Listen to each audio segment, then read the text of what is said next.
एक और रिजल्ट जिसको हम देख लेते हैं, जो कहीं न कहीं कंजम्पशन थीम कैसी चल रही है अभी, उसके बारे में थोड़ा-सा हमें समझने में मदद कर पाए। आप हैवेल्स के नतीजे देखिए।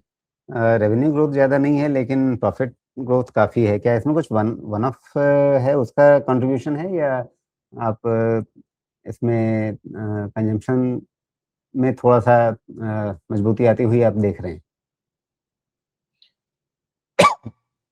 ये इसमें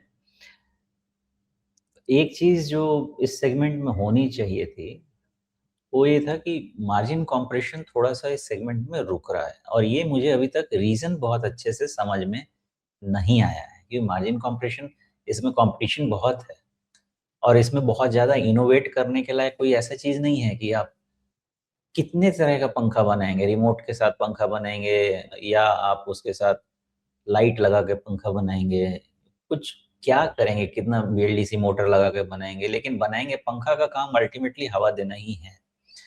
जो पंखा मैंने सुंदर देखा है वो हवा नहीं देता, जो हवा देता है वो सुंदर नहीं होता। अब इसमें क्या इनोवेशन ये करने वाले हैं वो तो मुझे नहीं पता है। लेकिन जो आपने बताया ये बहुत सस्टेनेबल चीज़ नहीं है, टेम्पररी एक यूफ़ोरिया क्रिएट कर देगा आपके दिमाग में। लेकिन हमेशा ध्यान रखिए sustainable business is done on the basis of sales growth. Operational efficiency की बहुत लिमिटेशन होती है। आपके पास 1000 का स्टाफ है, 10% काटेंगे, 20% काटेंगे, 40% काटेंगे, बिना स्टाफ के काम नहीं हो सकता। इसलिए एक समय के बाद आप अपनी ऑपरेशनल एफिशिएंसी को नहीं बढ़ा सकते हैं, वो स्टॉल हो जाएगी आपकी। तो मान लीजिए कि आपने इनएफिशिएंसी को कट डाउन कर दिया, उसके कारण आपका मार्जिन-वार्जिन बेटर हो गया, ठीक है। लेकिन आपको सेल्स ग्रोथ चाहिए, जो मुझे लगता है इस सेगमेंट में इतना कॉम्पिटिशन है कि बहुत मुश्किल है। तो मैं इन सबको बहुत पहले से ही मैं सोच रहा हूँ कि 25 टाइम के आसपास मल्टीपल आ जाए, फिर आपका वो नेगेटिविटी निकल सकती है। लेकिन 40-50 टाइम आई थिंक अभी भी they are asking for too much. जी। यहाँ इन रिजल्ट्स में 2 चीज़ें गौर करने वाली हैं। एक तो ये कि एक इन्होंने गोल्डी सोलार में निवेश किया था, तो उसकी वजह से इन्होंने 283 करोड़ रुपए का एक गेन दिखाया है। लेकिन अगर ये इसमें निवेश था, अब ये क्या एक ऑपरेशनल रेवेन्यू का पार्ट मान लिया जाए? क्योंकि अगर आप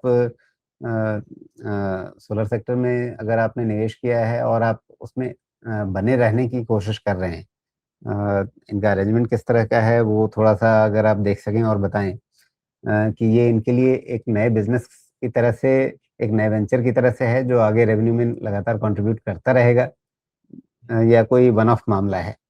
और ये पढ़ना पड़ेगा अगर आप राजीव जी क्योंकि हाँ, जी।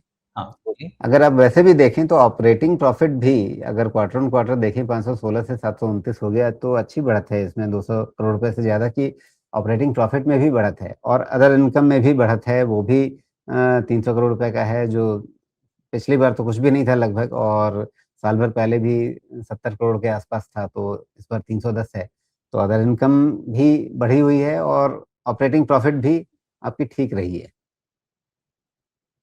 हुँ। नहीं, इसमें थोड़ा-सा मुझे भी समझने का समय चाहिए क्योंकि ये जो सोलर में इन्वेस्टमेंट है अभी किस लिए है, एक एडिशनल बिज़नेस है, कैप्टिव कंजम्पशन के लिए है, क्या है मुझे आइडिया नहीं है। तो एक बार समझते हैं और फिर देखते हैं अगर मान लीजिए कि अपने कैप्टिव कंजम्पशन के लिए एफिशिएंसी बढ़ाने के लिए है तो फिर वही ऑपरेशनल लेवल पे बात आ जाती है। लेकिन एक एडिशनल सोर्स ऑफ रेवेन्यू है, तो वो समझ के देखते हैं कि इसमें क्या स्कोप है, क्या और करना चाहते हैं। मैंने इनका कमेंटरी अभी पढ़ा नहीं। जी। कुल मिलाकर के बाज़ार अभी इन नतीजों से ले बहुत उत्साहित तो नहीं दिख रहा है, नतीजों के बाद भी इसमें कमज़ोरी का ही रुझान बना हुआ दिख रहा है। हाँ, एक और तो पॉइंट चलिए, इसमें मैं बताऊँ आपको राजीव जी। ज़रूर। नॉट ओनली दिस, जो भी सोलर या रिन्यूएबल सोर्स ऑफ एनर्जी इतना कैपेसिटी बिल्ड हो रहा है कि मार्जिन कंप्रेशन होगा ही होगा, चाहे कोई भी करे। तो एज़ अ बिज़नेस वो पैसा बना लेंगे, अपना प्रॉफिट जनरेट कर लेंगे। एज़ इन्वेस्टर उस पे हमको बेट नहीं करना चाहिए। मुझे ऐसा लगता है बाय 2030 इतनी कैपेसिटी क्रिएट हो जाएगी कि उसके बाद फिर ये कंप्रेशन बहुत ज़्यादा हो जाएगा। और हम देख रहे हैं, ये रिज़ल्ट्स में हम देख रहे हैं। तो मुझे वैसे भी ये रिन्यूएबल एज एन इन्वेस्टर मुझे बहुत एक्साइटिंग नहीं लगता। Renewable as an alternate source of energy as a business मुझे ठीक लगता है। अगर मेरे पास भी पैसा रहे तो मैं लगाऊं उसमें, लेकिन मैं एज इन्वेस्टर उसमें पैसा नहीं लगाऊं। अभी बहुत कंपटीशन, बहुत कैपेसिटी क्रिएट